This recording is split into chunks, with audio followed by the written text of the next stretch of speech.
Hello and welcome to the EisnerAmper Engaging Alternatives podcast series. I'm your host, Elana Margulies-Snyderman, and with me today is Heather DeGarmo, Head of Product Strategy at BlueCove, a London and Boston-based sub-advisor for Harbor Capital Advisors. Today, Heather will share her outlook for scientific fixed income investing, including the greatest opportunities and challenges, along with how the firm utilizes AI and more. Before we dive into the conversation with Heather, don't forget to hit that like button and subscribe to EisnerAmper wherever you listen to your podcasts. And you can also find us on YouTube at EisnerAmper. Hi, Heather. Thank you so much for being with me today. Thanks for having me, Elana. It's great to be here.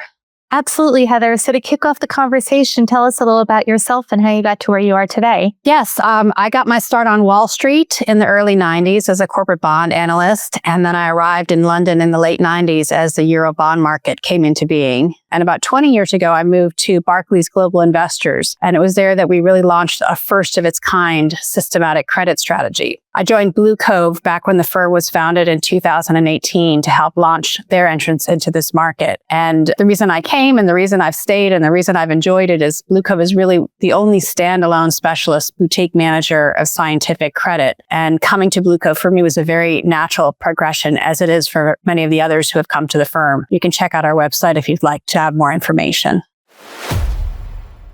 At EisnerAmper, we are creative problem solvers that take a 360-degree approach focusing on you. We're an award-winning firm with decades of experience. EisnerAmper, let's get you ready. Great, Heather. That segues into the follow-up question I have for you. Given BlueCove's focus on scientific fixed income investing, I wanted to hear your overall outlook for the space. And perhaps first you can define what scientific fixed income investing is. Yes, it's a great question and one we get asked a lot. Scientific investing is an investment process that's evidence-based, data-driven, economically intuitive, and grounded in the scientific method, hence the name scientific. It's really an iterative and continuously improving process where we use various data sources, research methods, and process reviews to continually evolve.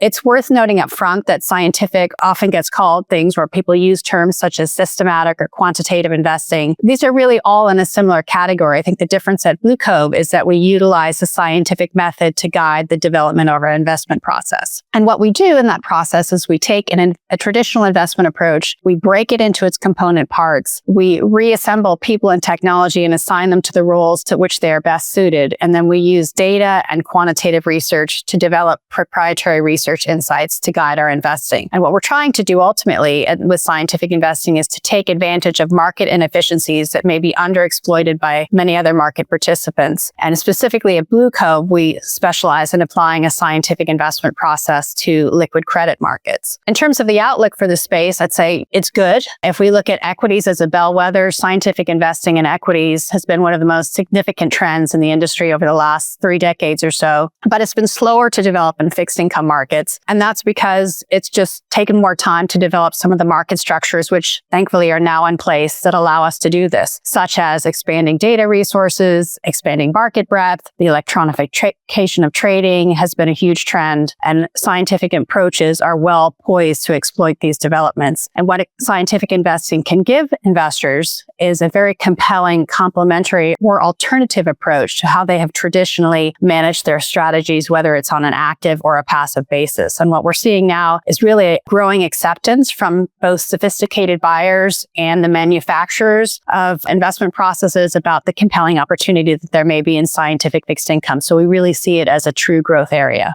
That's really exciting, Heather. As a follow-up, I would love for you to touch upon some of the specific greatest opportunities you see in your space and why. Yes, another really useful question to answer. And I think to start from an investor perspective, the greatest opportunity really is having a choice. So historically, investors were really given the choice of passive and active in a traditional discretionary sense. But now that they can look to manage their assets scientifically, they really have access to what one might say is the only free lunch in investing, and that's diversification. And specifically, the way that we construct our portfolios and the investment process itself, the way it is governed, as a result, given the significant breadth that we tend to have in the portfolios that we manage, the portfolios are constructed differently, and you end up getting a different return stream, which can often be uncorrelated to both risk markets and differentiated differentiated from what asset managers may already, or asset owners, I should say, may already have in their portfolios. So it's really this diversification argument from an investor perspective and choice argument, which we think is very compelling. Other opportunities are things like having access to an investment process, which by its design is transparent and repeatable, and therefore well-placed to exploit persistent market inefficiencies and have more consistencies of returns over time.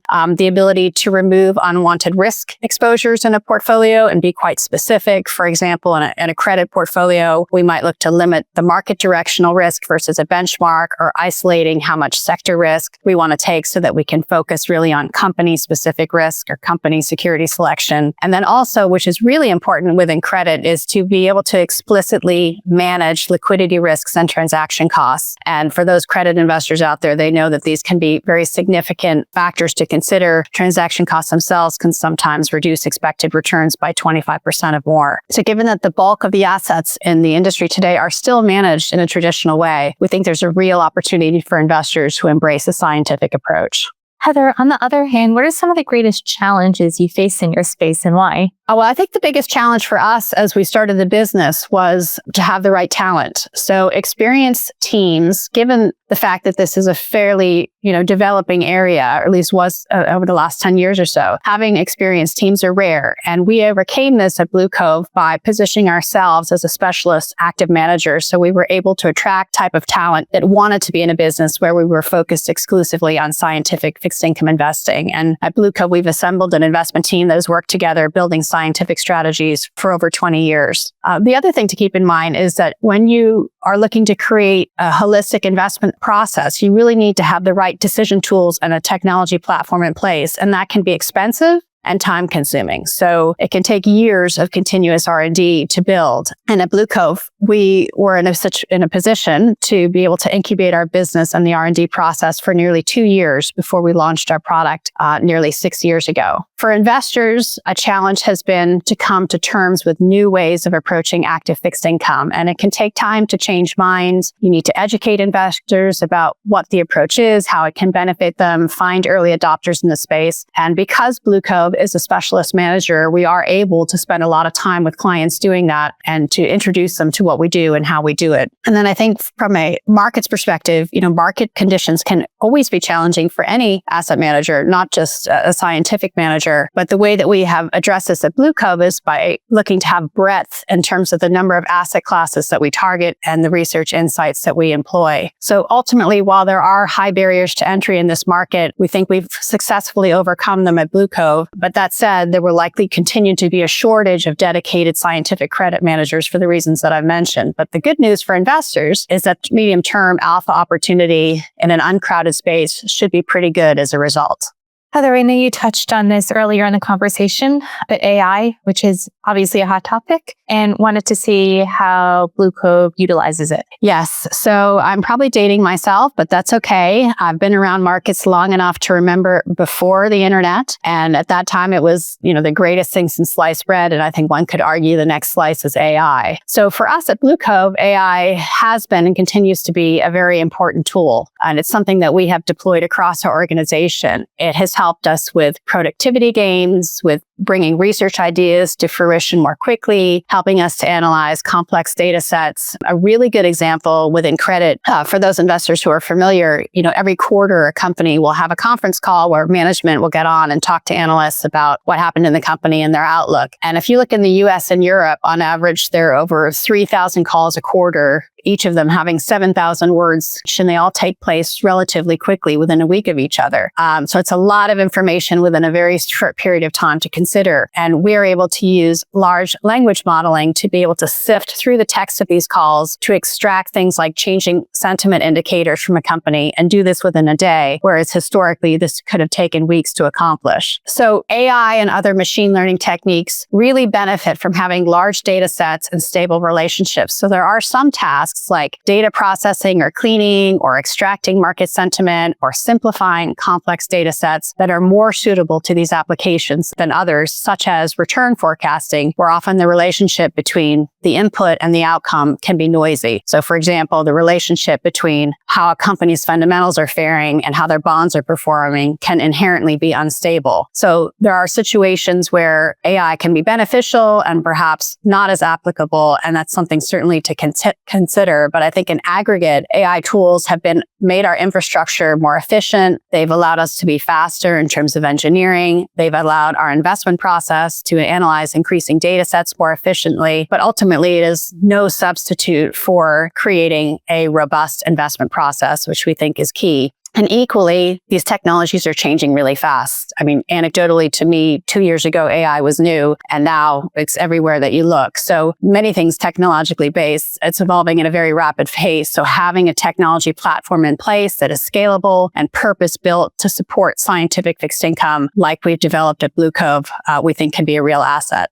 Heather, we've covered a lot of ground today and wanted to see if there are any final thoughts you would like to share with us. Yes. Well, if we think about the last few years, it's really been dramatic in markets. We've experienced unprecedented monetary stimulus and the related after effects. We've had interest rate levels that we haven't seen in a generation. Geopolitical risk continues to be everywhere. And I think one could argue that forecasting the future has never been more difficult. And our view is that most humans aren't consistently very good at that in any case. All that said, we think it still pays to take risk. And by design, our scientific approach is looking to explicitly target the risks we want to take and minimize exposure to the risks that we don't want to take. And one of the benefits of a scientific approach in terms of how our research insights and portfolios are constructed is that the subsequent return stream can have defensive characteristics, i.e. portfolios can outperform in down markets, but it can also generate positive excess returns during up markets, which can be very attractive and again, complementary to what investors may already have in their portfolio.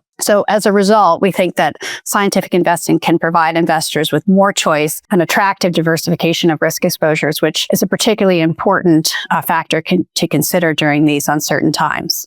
Heather, I wanted to thank you so much for sharing your perspective with our listeners. Thank you for having me, Elana. And thank you for listening to the EisnerAmper podcast series. Visit EisnerAmper.com for more information on this and a host of other topics.